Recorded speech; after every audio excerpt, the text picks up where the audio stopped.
Memoirs are a great way for the reader to experience a culture and life other than their own, and to experience the feelings of the author almost in real time as they are re-experiencing them.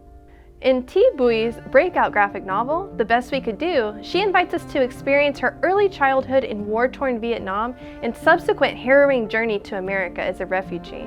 But the real story that lies in this book is one of intergenerational trauma and growth. The first portion of the book focuses on the past and how the author's parents' lives were shaped by the Civil War in Vietnam. By showing the struggles of their individual upbringings and early adulthoods, the reader is able to see that their circumstances caused painful trauma that affected every part of their lives well into adulthood, which influenced how they parented their children. The author then takes us through her own childhood as she and her family flee from Vietnam and establish life as refugees in America. But the focus remains on her parents and how their family interacts with each other. All of this takes place in between the present-day birth of Bui's first child, and then 10 years later as we're given a look into how her new family, the one she has created, has developed, and how she has changed as a person since having her son.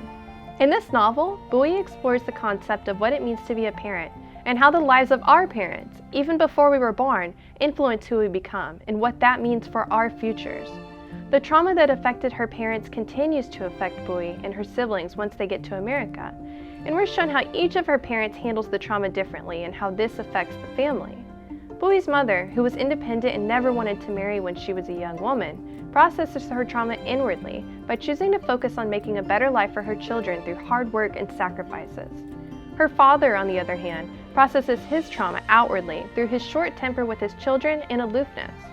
Both parenting styles contribute to Bui's development, and the question of how much of one's core self is retained when becoming a parent, and does intergenerational trauma define us, are the central questions that she focuses on as she prepares to give birth to her son and immediately following his birth.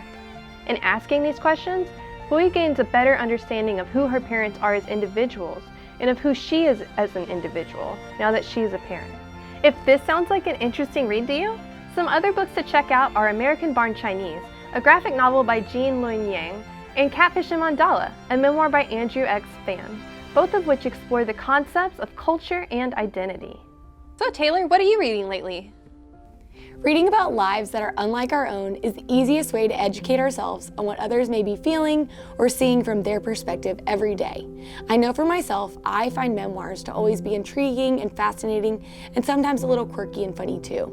In fact, memoirs tend to be my own guilty pleasure because I love learning about the lives of others, the things that make them tick, where they came from, what their family might be like, or how they came to be the person writing their life down for me, the reader, to read and know.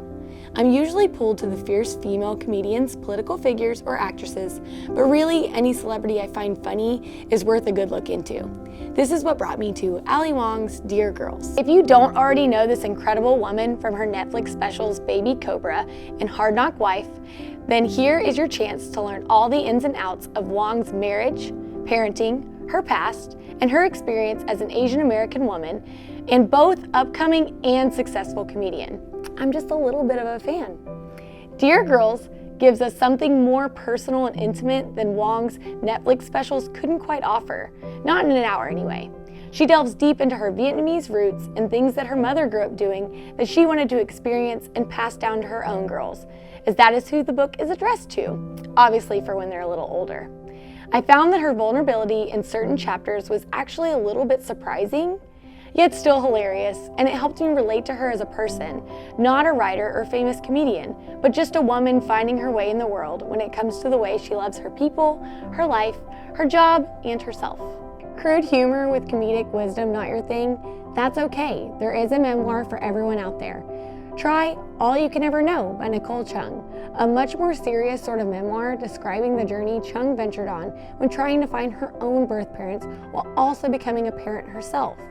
Something between Wong's hilarious approach and Chung's more deliberate one, Minor Feelings by Kathy Park Hung is about the racism that sweeps our country daily, but with pinches and pokes of Hong's fresh and funny voice. Each of these authors, as well as Ali Wong, are a part of the Asian American community, and we are thrilled to be sharing some of their work with you. You can find these titles and more like them by using the Libby app, Overdrive, or our website, www.hcpl.net. Your local library can also help if you'd like a physical copy to pick up using our curbside services. So run out and get your new book today, and remember, no shelf required.